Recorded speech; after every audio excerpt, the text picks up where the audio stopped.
Okay, this is Deb Savage. We're going to get started now with Chapter 3 PowerPoints from your manual. And we'll go through these just like I did before, kind of combine some of them, and then other slides we'll talk about a little bit more. So on slides 1 through 3 here, we have Chapter 3, your Personal Wellness Foundation. Building the coaching and the client alliance starts with the coach's own personal wellness foundation. Do you know your why? What are you doing to achieve your well life vision? Sharing this with your client can deepen the trust and alliance you have with your client. Just be sure you are not coming across as someone who thinks the way they have done it is the only way to do things. Now stop for a moment and list 5 things you do to live a wellness lifestyle. Realize that contrary to what one might think, not everyone in wellness coaching is in stellar health. Look at the healthcare professionals around you. What do you see? We are all human, and we are all somewhere on the continuum that we discussed earlier, either moving towards the illness side or towards the health side. Now, this is a choice that we all each get to make, and we probably should make. Dr. Orlowski lists 11 guidelines for working on your own personal wellness foundation on page 36 of your manual. Now, if you would like to, you can pause and go to page 36 of your manual and you can follow along. But these are: you work with a coach, you value every aspect of your life, your mind, body, spirit, and environment. Make sure your movement, like exercise, includes endurance, strength, and flexibility. Pay attention to current research and decide what to apply from it from your own life. Increase connectedness in your life in every possible way. Make it about your personal growth. Get excited about continuing to grow as a person. Practice extreme self-care. Others benefit the most from a healthy and happy you. Write it down. Keep track of your wellness efforts. Research shows that whatever you keep track of and whatever you focus on improves. Move your body outdoors whenever possible. Discover what centers you in your life and do more of it on a regular basis, whether that be reading, dancing, some people like to write, connect with friends, gardening, whatever that is. And remember, you are not your work. This is what's called the Wheel of Life, and some of you may have seen something similar to this before. The Wheel of Life is a coaching tool that you can use to measure your levels of balance and fulfillment in 9 areas of your life. You rank your level of satisfaction in each area by marking the number, and then you connect the dots in a circle. How bumpy is your ride? Some questions to ask yourself or your client. What was it like for you to do this, and what did you realize? What are the highest rated areas? What areas indicate the least satisfaction? What about balance? How does your wheel roll? This is one of the tools you can use with your client to decide on a particular area of focus, and it's actually one of the tools that you will definitely use, and I would encourage you to fill it out for yourself, because many of you have also been keeping track of your well-being and emotional intelligence, and this might give you some insight into that as well. So we'll go over this more in class. The next slides are the building block of the coaching alliance and is the foundation of your relationship with the client. The way we view our clients and the way that we see the coaching process affects everything we do as a coach. These 4 cornerstones were first presented by the authors of Coactive Coaching. If you really want to take this coaching to another level, you could get this book. It's got a CD with it. There's a lot of information with it. This cornerstone shows that we know the client is not broken and does not need to be fixed. This means letting go of our expert role and our intention that can shift to one of being an ally and support.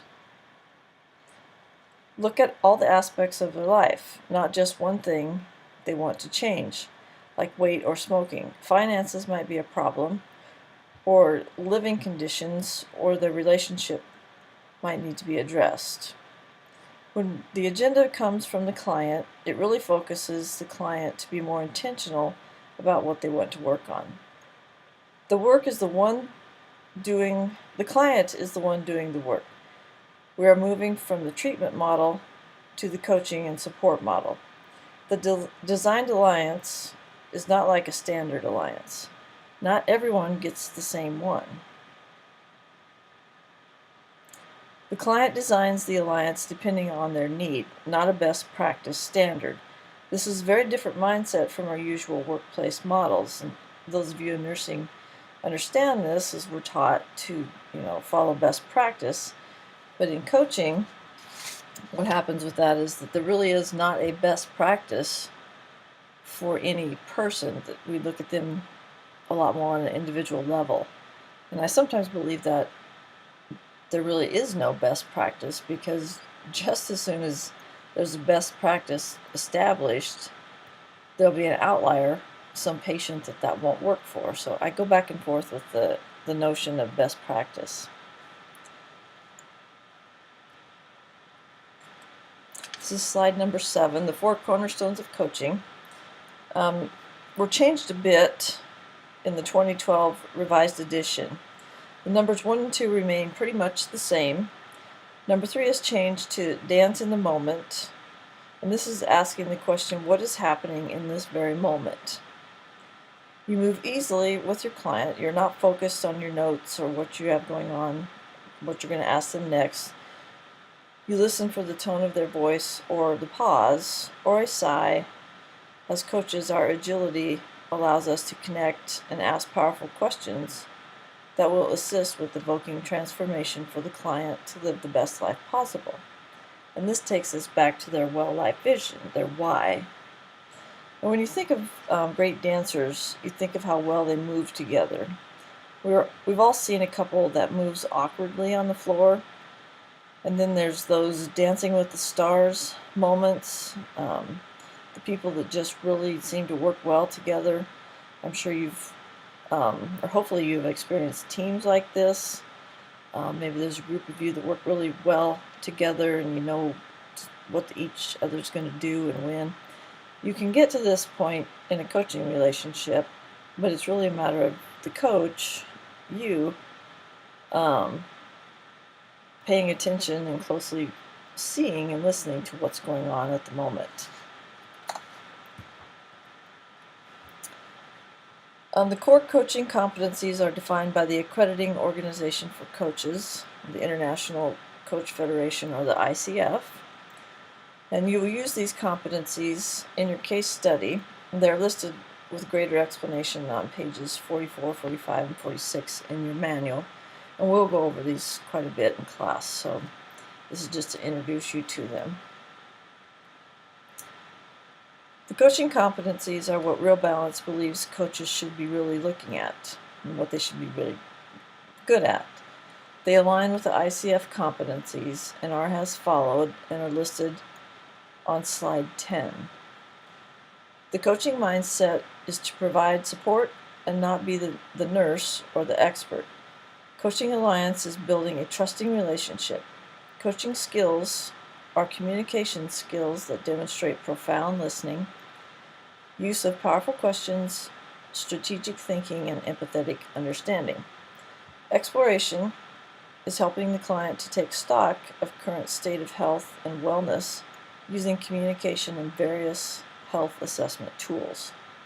Visioning and motivation is assisting the client in defining their well-life vision and determining what pulls them forward to that vision. Action planning integrates the readiness for change theory in co-creating a wellness plan. Ensuring success holds the client accountable to follow through on the action plan, navigate challenges, and track progress. Well outcomes helps the client be clear about their successes and demonstrates a shift in the client's attitudes, beliefs, and behaviors. There are critical distinctions between coaching and therapy. Coaching is about the present situation. We are not providing treatment. We are not detecting pathology. Coaching is about co-creation and knowing the client has their own answers. Therapy often deals with the past, assumes a doctor-patient relationship, and usually it's the therapist that is creating the plan. Coaches have to look at the depth of a client's feelings and at the repetition of those feelings. If the client is unable to process feelings, gain insight, or apply the learning of their life to make changes, it is time to refer to the therapist. Appendix B in your manual has a list of 10 reasons to refer, and you can look at these on your own, and we'll also talk about this in class.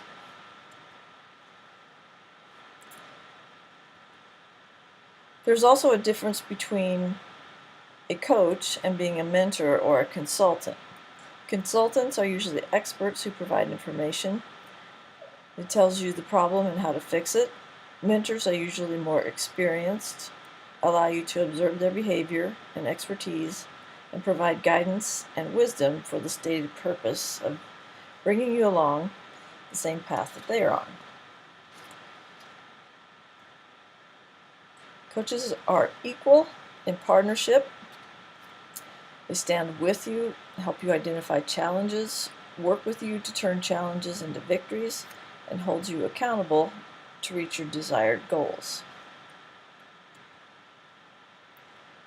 Now, the following slides will take us into more detail about each of these subjects that are on this slide: designing the coaching alliance, listening as a coach, asking powerful questions, active listening skills, forward the movement, and accountability through agreements and follow-up.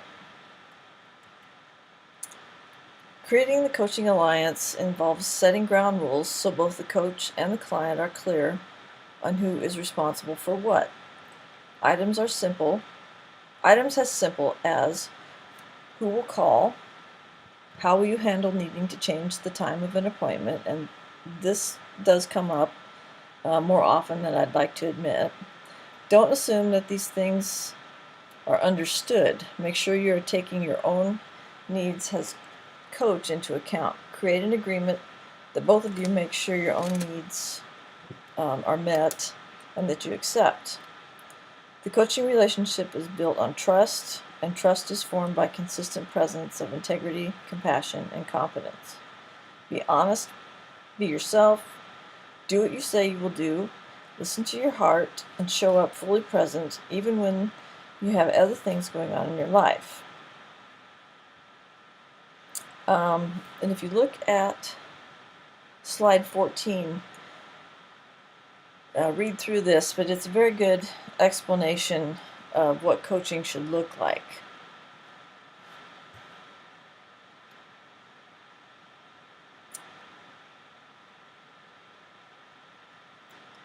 Slide 15.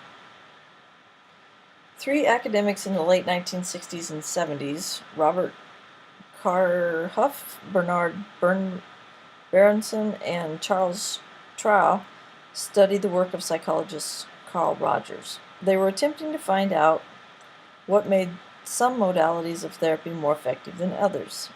They found that it didn't matter what the therapeutic approach was, that when a therapist provided these facilitative conditions, the therapy worked.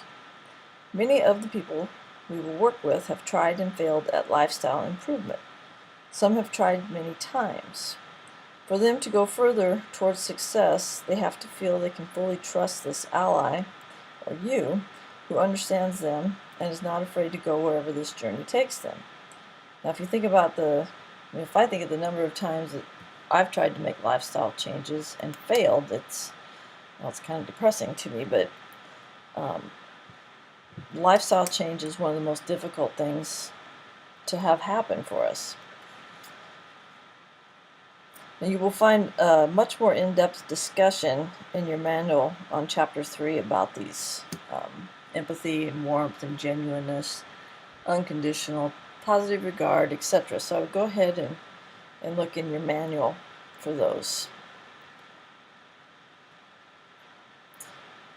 Coaching presence is about providing, through your own way of being with your client, the conditions which allow them to maximally open up to their own growth process. In order to do this, your client needs to feel safe, feel heard, and feel understood. They need to feel compassion from the coach. The coaching relationship is the heart and soul of the coaching process.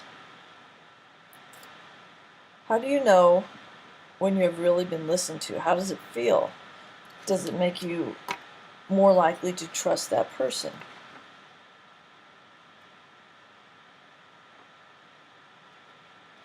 Now, there are 3 levels of listening skills used in coaching.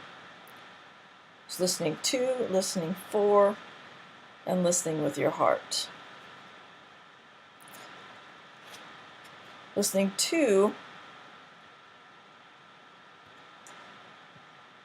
this is active listening. Be aware of what is said and what isn't. During this level, we take in information.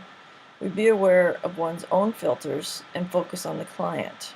Now, if you remember in some of your first leadership courses, we all learned that we have basic assumptions, we have conclusions, we can draw judgments, and we have to be aware of that and our own way that we view the world, and focus on the client rather than the way we see things. Listening for, this is to listen for that person's vision, values, commitment, and purpose. We listen with a consciousness, a purpose, and focus for the client's agenda. Listen beneath the words. Listen for where they might be off track from their vision or not completely telling themselves the truth.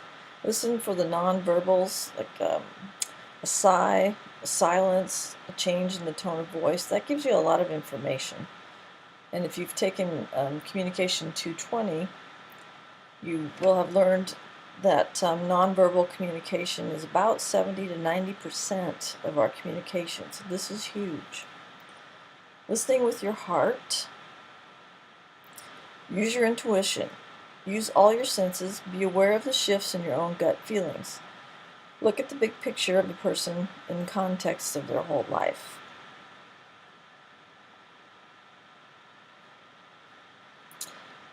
The Good Spirit gave us 2 ears and 1 mouth, so we would listen twice as much as we speak. There's a lot of truth in that. And again, listening for the big 5. Okay, I'm sorry, I lost my track here on my paper.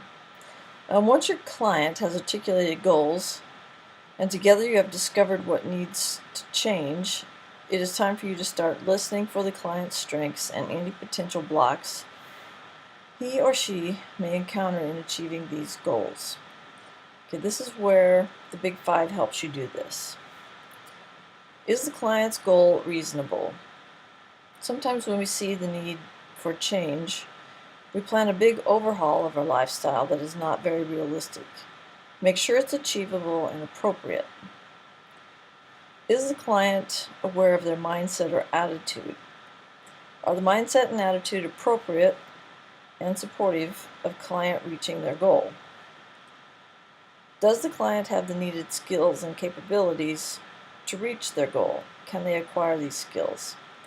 Is the acquisition of these skills a goal in and of itself? And what habits and practices and patterns does the client do without thinking or planning? Do the client's habits, practices, and patterns support the client in achieving their goal? Habits can be useful or not useful. Do not judge the client. We all have a lot of things that we do that are not intentional and can get in our way of being intentional. For example, habits that we just do and we don't even know why we do them anymore sometimes. Follow the client's energy. If they get excited about something, explore that. If they get serious or sad about something, explore that as well. You can do this by just with a simple question. I noticed your tone of voice showed excitement, or I noticed your tone of voice or your posture looked differently, it sounded differently, a little sad. Just observe and notice what's going on and point it out. Now, how does someone indicate they're listening to you? When we are really listening, we make eye contact, we may lean towards the person, we are quiet, we don't interrupt. It is important to stay in the moment, remain non-judgmental, give cues such as I see, or nodding and gesturing.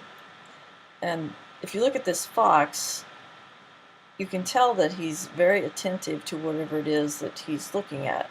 He's listening, he has eye contact, his body language is showing that he's engaged, and this is what that we need to do when we're working with a client.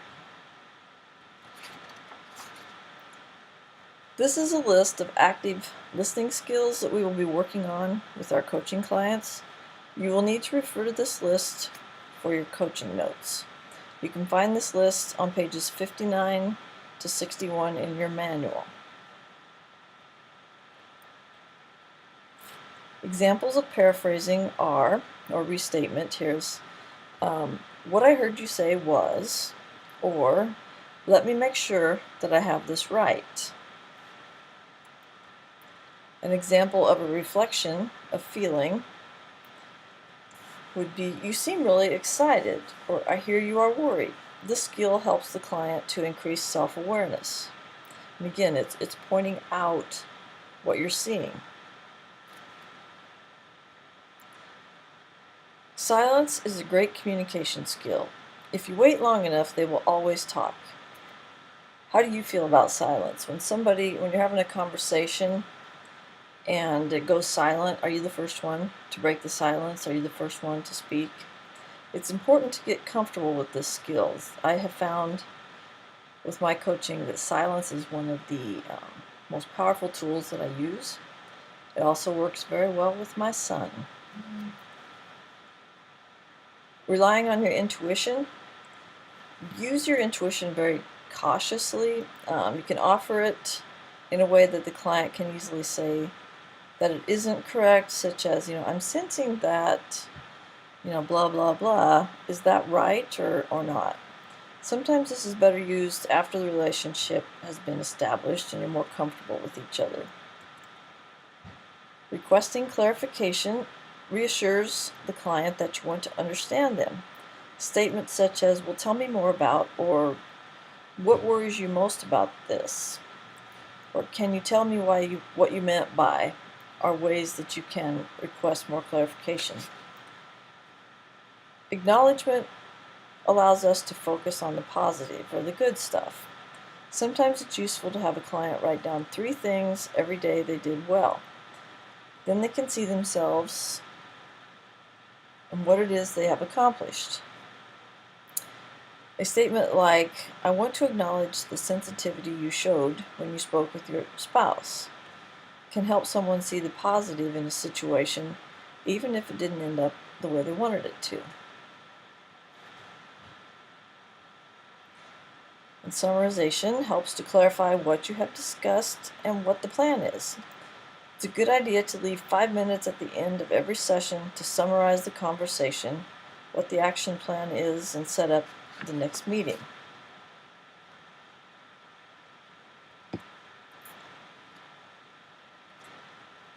On page 62 in your manual, there's a list of comments made by clients. And this is an active listening exercise. What I would do is go ahead and fill that out. It helps you to learn and identify what you are doing. And you're going to be using this for the coach's notes. And so that you can identify a paraphrase, reflection of feelings, use of silence, intuition, etc. And you'll know those without having to look them up whenever you get ready to start coaching and handing in your coach's notes. Powerful questions. Okay, now this is a large part of critical thinking as well. The powerful questions are an important part of the coaching conversation. Why do we use questions? We can gather information we wouldn't have gotten otherwise and the questions can help us develop rapport with the client. Questions honor the client and empower them because the client knows the answer. They are the expert, not us, and that's really tough for us to remember. Questions should not be phrased as a why question.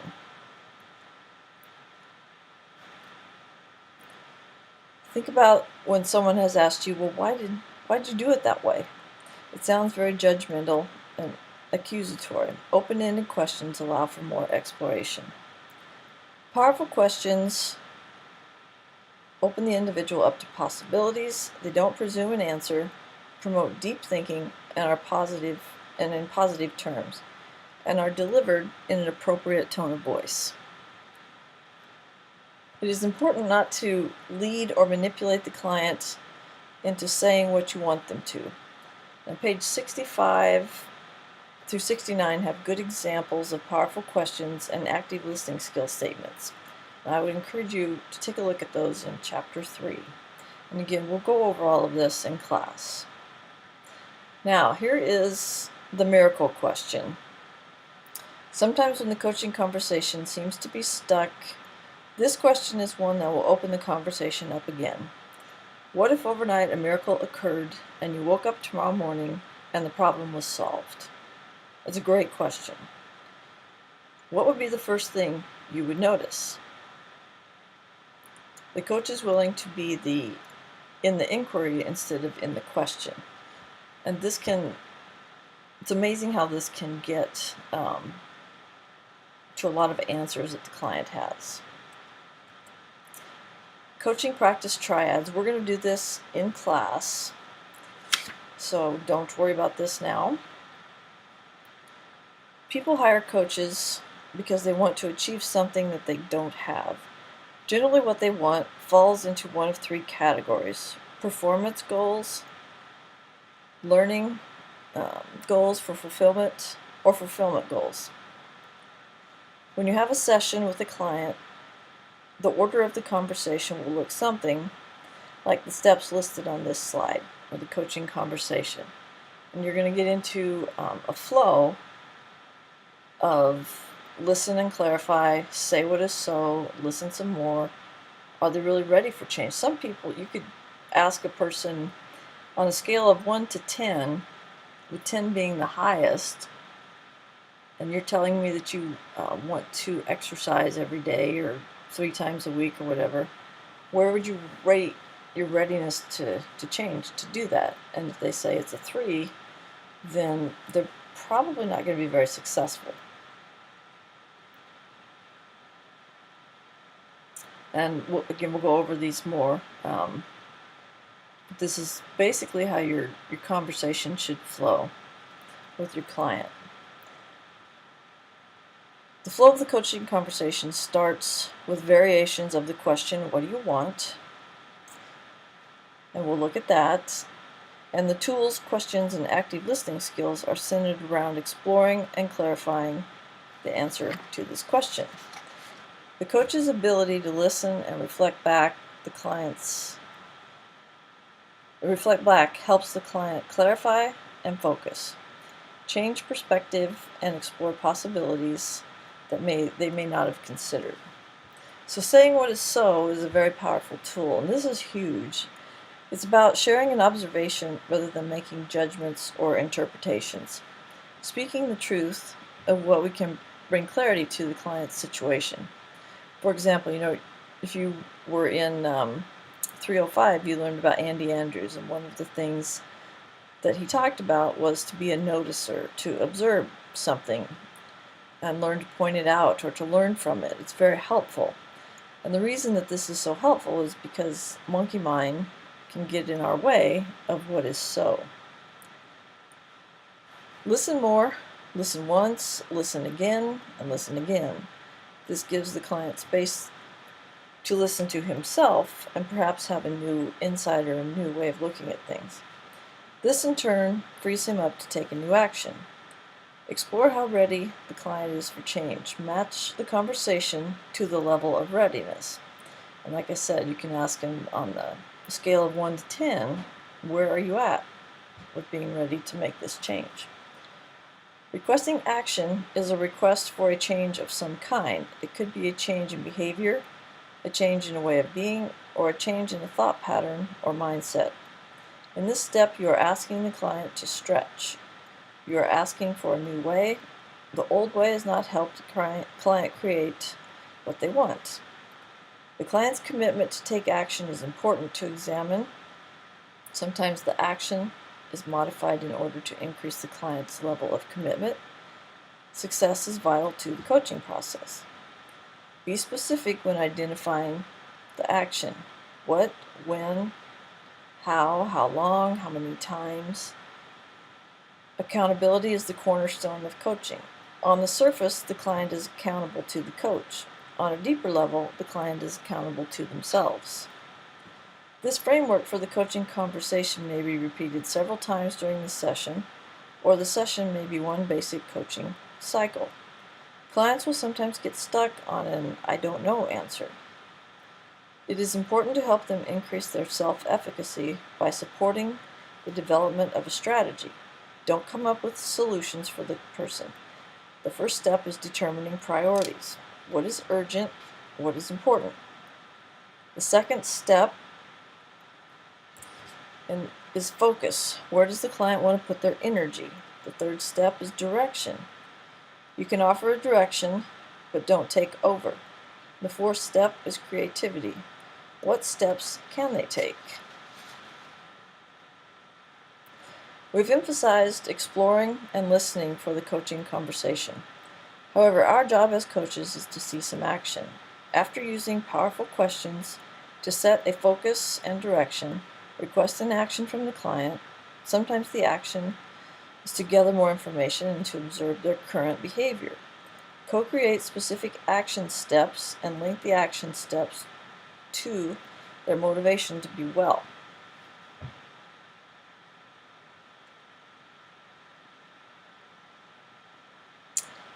And some of you may be familiar with Stephen Covey, is beginning with the end in mind. And again, we're going to talk about this with their vision. Their wellness vision is, what do they want to have when they end up?